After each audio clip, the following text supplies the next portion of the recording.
Hello hello Chandra, Lalitha பேசுறேன். ஆமா, என்ன இன்னைக்கு உன்னை சென்ட்ரல் ஸ்டேஷன் பக்கம் பார்த்தேன். பயங்கர ஸ்பீடா போயிட்டு இருந்தியே.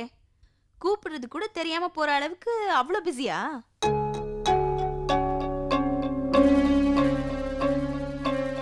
ஹலோ, உன்கிட்ட நான் இப்போ ஒரு கேள்வி கேட்டேன்னு நினைக்கிறேன். பதில காணுமே. சென்ட்ரல் ஜெயில் வரைக்கும் போயிருந்தேன். அங்க ஒரு பிரச்சனை, அதான் உன்னை கவனிக்க முடியல. சாரி. எது? ஜெயிலுக்கா? என்னடி போராட்டம், உண்ணாவிரதம், அது இதுன்னு ஏதாவது ஆரம்பிச்சிட்டியா என்ன? பார்த்து மேடம், பெரிய லைட்டிங்னா எங்களெல்லாம் கொஞ்சம் ஞாபகம் வச்சுக்கோங்க. அப்படிலாம் ஒண்ணும் இல்ல.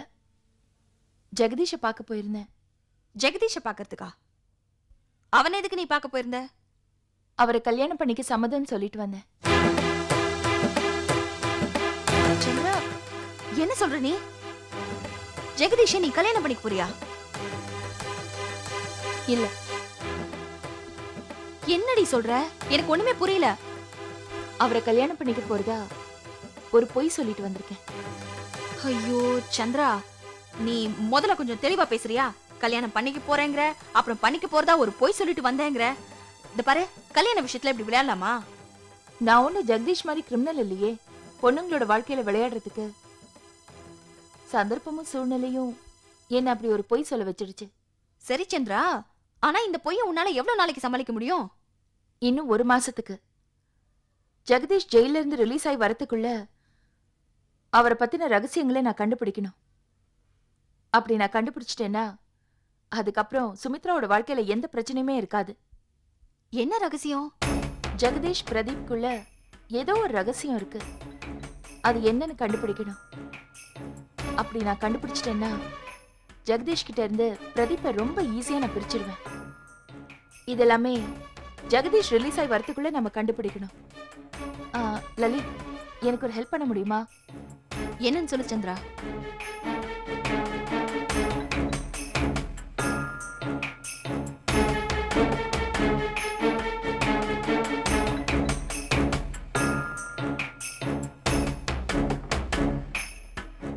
எல்லாம் எந்த பிரச்சனையும் இல்லாம நல்லபடியா முடியணும். நீ முடிஞ்ச வரைக்கும் இந்த பொய் அப்படியே மெயின்டைன் பண்ணிக்கோ. அப்புறம் ஜெகதீஷ் கிட்ட இன்னும் கொஞ்சம் ஜாக்கிரதையா இருக்கிறது பெட்டர்ல. எனக்கும் இது விஷயமா ஏதாவது தகவல் கிடைச்சா நான் உனக்கு இமீடியட்டா இன்ஃபார்ம் பண்றேன். ஓகே? சரிம்மா, நான் டைம் கிடைக்கும் போது உன்னை நேரா வந்து பாக்குறேன். வச்சிடுறேன்.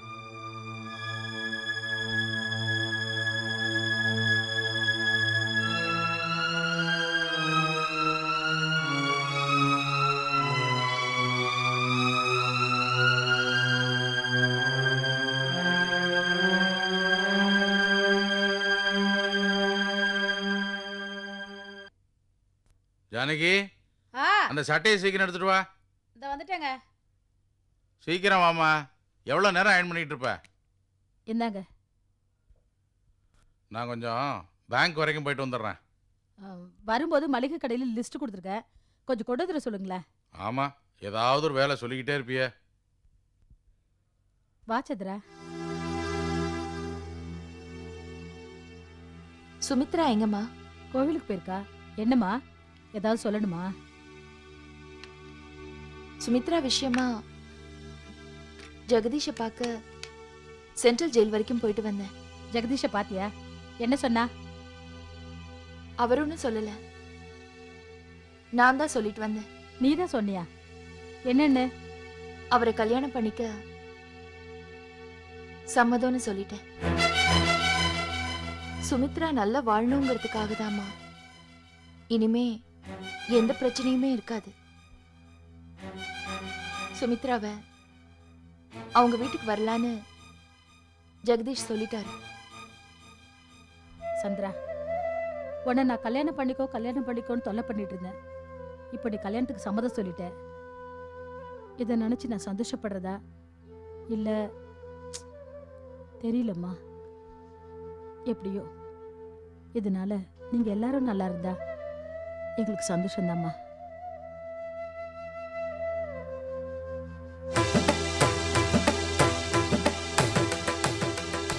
சந்திரா, இந்த கல்யாணத்துக்கு நீ மனப்பூர்வமா சம்மதிச்சிருப்பேன்னு எனக்கு தோணவே இல்லைம்மா. சுமித்ராவோட வாழ்க்கை நல்லா இருக்கணுங்கிறதுக்காக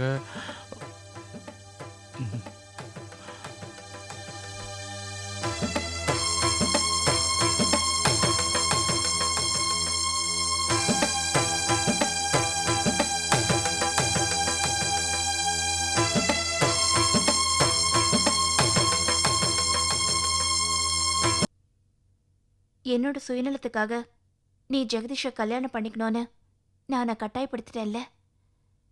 என் மேல உனக்கு எந்த கோபமும் இல்லையே. எனக்கு யார் மேலேயும் கோவம் இல்லை. நீ நல்லா இருக்கணும், எதுக்காகவும் நீ கஷ்டப்படக்கூடாது, அதான் எனக்கு வேணும்.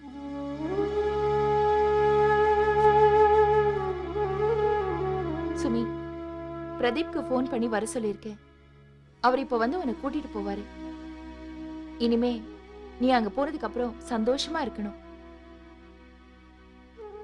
ஜெகதீஷ் கிட்ட நான் எல்லாத்தையும் பேசிட்டேன். அவரும் பிரதீப் கிட்ட பேசியிருப்பாருன்னு நினைக்கிறேன். அங்க உனக்கு எந்த பிரச்சனையும் இருக்காது. உனக்குன்னு ஒரு குழந்தை பிறந்துருச்சுன்னா நீ எதுக்குமே கவலைப்பட தேவையில்லை. ம் ம், நீ அப்படி சந்தோஷமா இருக்கிறத பார்த்து அப்பாவும் அம்மாவும் சந்தோஷமா இருக்கணும், அதான் எனக்கு வேணும். புரிஞ்சுதா? ம், புரியுது. இத பாரு, இன்னொரு முக்கியமான விஷயம். ஜெகதீஷ்க்கும் பிரதீப்க்கும் நடுவுல ஏதோ ஒரு ரகசியம் இருக்கும்னு நினைக்கிறேன். ஜெகதீஷ் இல்லாத இந்த நேரத்துல அது எப்படியாவது நீ தெரிஞ்சுக்க ட்ரை பண்ணணும். அப்படி ஒருவேளை உனக்கு அது தெரிஞ்சதுன்னா எந்த நேரமா இருந்தாலும் பரவாயில்ல, எனக்கு ஃபோன் பண்ணி சொல்லணும். புரிஞ்சுதா? அப்போ என்ன சிஐடி வேலை பார்க்க சொல்ற இல்ல? கிட்டத்தட்ட அப்படிதானே வச்சுக்கோ. ஏன், இதுல ஒரு முக்கியமான விஷயம் என்னன்னா, இது எல்லாத்தையும் 2 மாசத்துக்குள்ள கண்டுபிடிக்கணும். அது என்ன 2 மாசத்துக்குள்ள?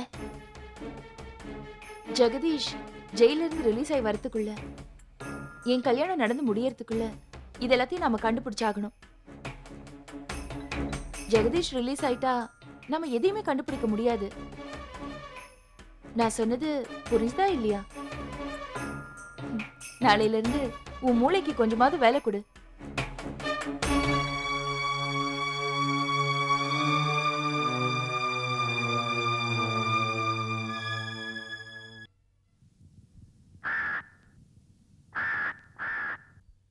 ஏப்பா 178 உன்னை பார்க்க யாரோ வந்திருக்காங்க பாரு.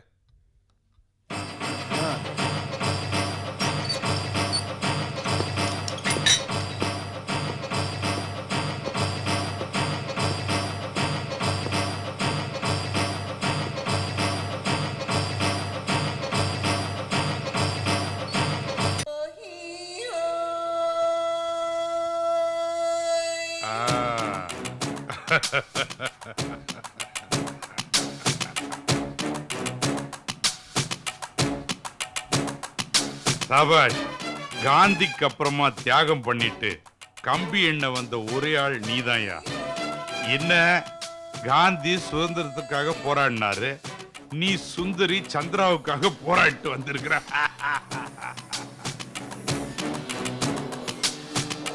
அந்த சந்திராவே ஒரு ஃப்ராடு. அவ செஞ்ச ஃப்ராடுத்தனத்தை நான் தான் செஞ்சேன்னு சொல்லி இப்ப பெரிய ஃப்ராடு பட்டத்தை நீ கட்டிட்டேயா. இந்த பாவமும் பழியும் உன் தலையில விடியும் தெரிஞ்சிருந்தா இந்த கேஸையே நான் உன் மேல போட்டிருக்க மாட்டேனேயா. ரொம்ப கவலைப்படாத சுந்தரேசன். உன் ஆங்கிள் இருந்து பார்க்கும்போது நான் உள்ள இருக்கிற மாதிரி உனக்கு தெரியும். என் ஆங்கிள் இருந்து பார்க்கும்போது நீ உள்ள இருக்கிற மாதிரி எனக்கு தெரியுது. நான் அந்த பக்கம் வர்றதுக்கும் நீ இந்த பக்கம் வர்றதுக்கும் ரொம்ப நாள் இல்லப்பா, வெயிட் பண்ணு. அதை விடு. ஆமா, அந்த சந்திராவை நீ லவ் பண்றியாம?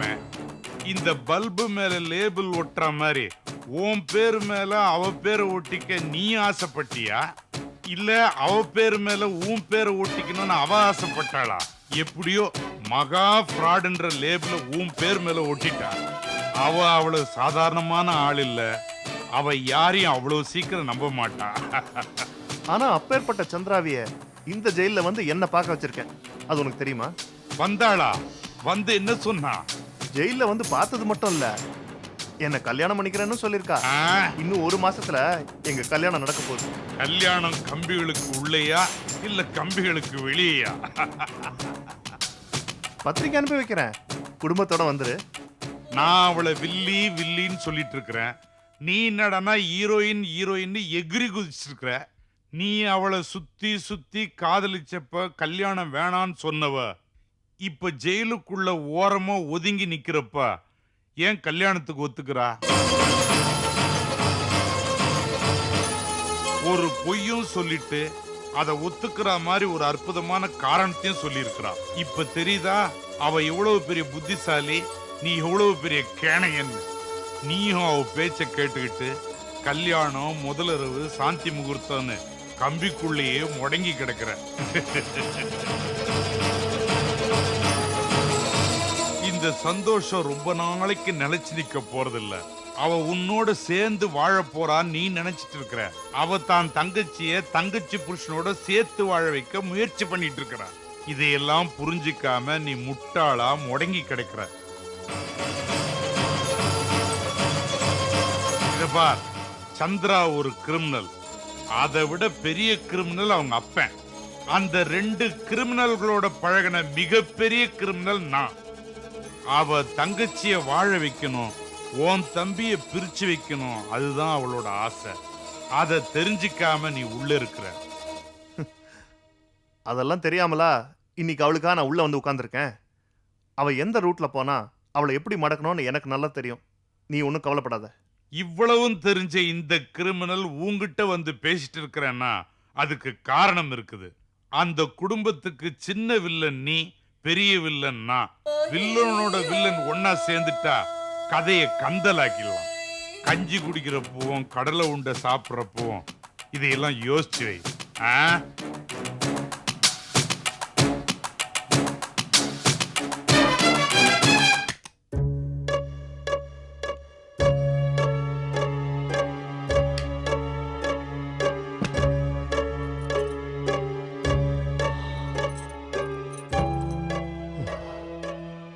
இந்த சுமி, இனிமே இந்த சாவி உங்ககிட்ட தான் இருக்கும். ஆமா, சாவி மட்டும்தான் என்கிட்ட இருக்கும். ஆரம்பிச்சிட்டியா? வந்ததும் வராதும் அதுக்குள்ளேயே வா. இப்பதானே எல்லா பிரச்சனையும் தீர்ந்து புதுசா ஒரு வாழ்க்கை ஆரம்பிக்கலாம்னு வந்திருக்கோம். அதுக்குள்ள வா. இப்படி பழைய பிரச்சனை எல்லாம் வீணா ஏன் கிளற? அதனால இன்னும் மனவேதனை தான். நானும் அதாங்க சொல்றேன். புதுசா ஆரம்பிக்க போற வாழ்க்கையில உங்க பழைய விஷயங்களால எந்த பிரச்சனையும் வந்துடக்கூடாதுன்னு பயப்படுறேன். அதனாலதான் உங்ககிட்ட இருந்த அந்த ரகசியத்தை தெரிஞ்சுக்கணும்னு ஆசைப்படுறேன். வேண்டாம் சுமி, அது எங்க 2 பேருக்குள்ளேயே இருக்கட்டும். அதை 3வது ஒரு ஆள்கிட்ட சொல்லி அந்த பிரச்சனையை பெருசாக்க நான் விரும்பல. அப்போ இன்னும் என்ன 3வது மனுஷன் நினைச்சிட்டு இருக்கீங்களா? அண்ணன் தம்பி உங்களுக்குள்ள இருக்கிற நெருக்கம் கூட புருஷன் பொண்டாட்டியான நம்ம 2 பேருக்குள்ள இல்லைன்னா அப்புறம் நம்ம வாழ்றதுல என்னங்க அர்த்தம் இருக்கு? உங்களுக்கு ஒரு பிரச்சனைன்னு வரும்போது அது என்னன்னு தெரிஞ்சதுன்னா நான் தீர்த்து வைக்க மாட்டேனா என்னால முடிஞ்ச அளவுக்கு? சுமி, அந்த பிரச்சனை நம்மளோட எதிர்கால வாழ்க்கையை கேள்விக்குறியாக்கிறதுக்கு முன்னாடி ஒரு நல்ல முடிவா நானே தேடிறேனே. அதுக்கு நீ ஒன்றும் கவலைப்படாத. அப்புறம் சொல்ல மறந்துட்டேனே, அண்ணன் உன்னை பார்க்கணும்னு சொன்னா ரெடியாரு, அப்புறம் போய் பார்த்துட்டு வந்துடலாம்.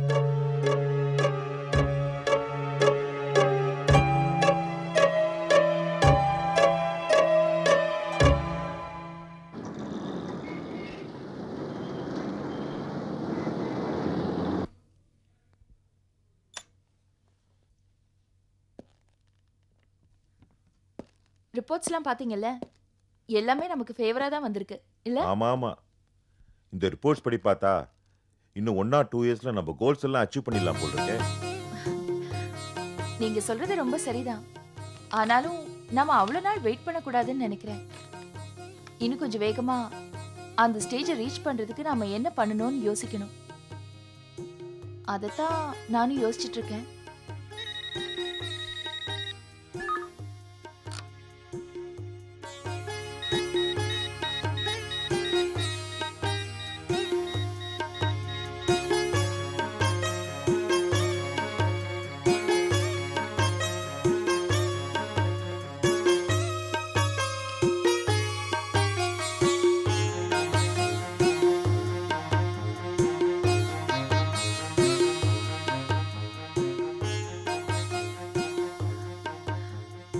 சார், ஒரு ஹாப்பி நியூஸ்.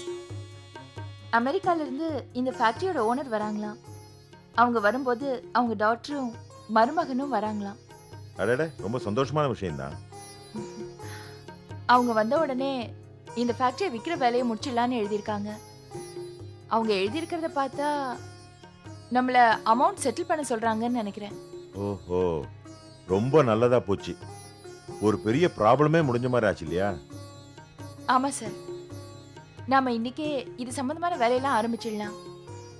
லீகல் மேட்டர்ஸ் எல்லாம் ரெடி பண்ணி டாக்குமெண்ட்ஸ் எல்லாம் தயாரா வச்சுக்கலாம். அவங்க வந்தாங்கன்னா சைன் பண்ற வேலை மட்டும்தான் அவங்களுக்கு இருக்கணும். மற்றதெல்லாம் நம்ம ரெடியா வச்சுக்கணும். அந்த வேலை உங்களோடது. நீ எதுக்கும் கவலைப்படாத. டாக்குமெண்ட்ஸ் எல்லாம் நான் ரெடி பண்றேன். ஒரு காப்பி ஆபீஸ்க்கு அனுப்புறேன். Okay. அதெல்லாம் நீ படிச்சு பார்த்துட்டு be prepared. Okay sir, thank you. சரி, வரேன் சந்திரா. வாங்க. Thank you sir.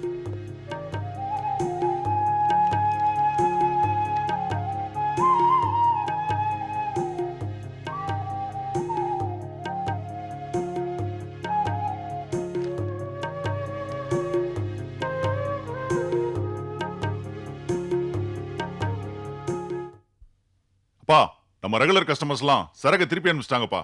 எழுவெடுத்தவனுங்களா, உங்க வாயில நல்ல வார்த்தையே வராதாடா? உங்க ஆத்தாக்காரி தினம் சாம்பிராணிய போட்டு இந்த வீட்டை மணக்க வைக்கிறா. நீங்க என்னடா மொத்தமா சாக்கடைய ஊத்தி இந்த வீட்டை நாரடிக்கிறீங்க. கம்பெனியை பாத்துக்கிறேன் வாய் சவடாவா சொல்றீங்களே, என்னத்தை பாத்துக்கிட்டீங்க? இந்த கம்பெனி மானம் காத்துல பறக்கிறத பாத்துக்கிட்டு இருக்கீங்களா? இல்ல இந்த சுந்தரேச சுத்தமா அழியறத பாத்துட்டு இருக்கீங்களா? என்ன பாத்துட்டு இருக்கீங்க? அவ கம்பெனி பல்பை விக்கிறதுக்காக அவ ஏதோ ஒரு டெக்னிக் யூஸ் பண்ணிட்டு இருக்கா இல்ல, அதே மாதிரி நம்ம கம்பெனி பல்பை விக்கிறதுக்கு நீங்க ஏதாவது டெக்னிக் யூஸ் பண்றீங்களா? நீங்க எங்கடா மூளையை யூஸ் பண்றதை விட மொத்தமா லூஸ் பண்றீங்களே.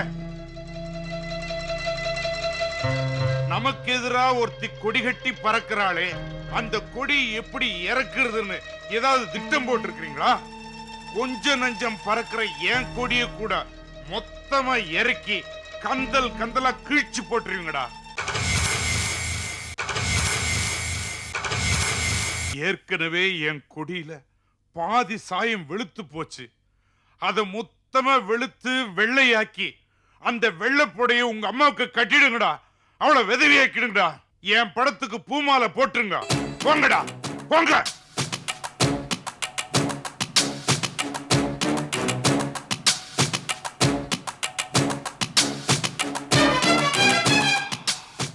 எனக்கு என்ன தோணுதோ அத செஞ்சு அவளை ஜெயிக்காம நான் விட மாட்டேன்டா. ஜெயிக்காம நான் செத்துற மாட்டேன்டா. ஜெயிக்காம என் படத்துக்கு எவனும் பூ வச்சிட முடியாதுடா. பூ வச்சிட முடியாது.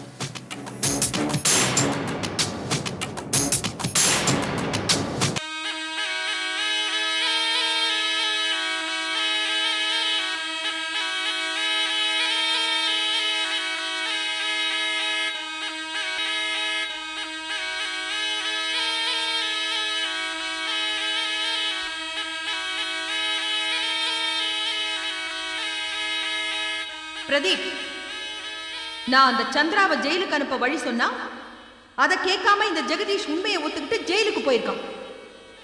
அதனால இவருக்கு என்ன ஆதாயம் கிடைச்சது? இது மன்னிக்க முடியாத குற்றம். ஏன் அவன் இப்படி எல்லாம் பிஹேவ் பண்றான்? என்ன ஆச்சு அவனுக்கு? மன்னிச்சிருங்க ராணியம்மா. சந்திராவுக்காக ஜெகதீஷ் ஜெயிலுக்கு போயிருக்கிறதால சந்திரா மனசு மாதிரி அவனை கல்யாணம் பண்ணிக்க ஒத்துக்கிட்டான்.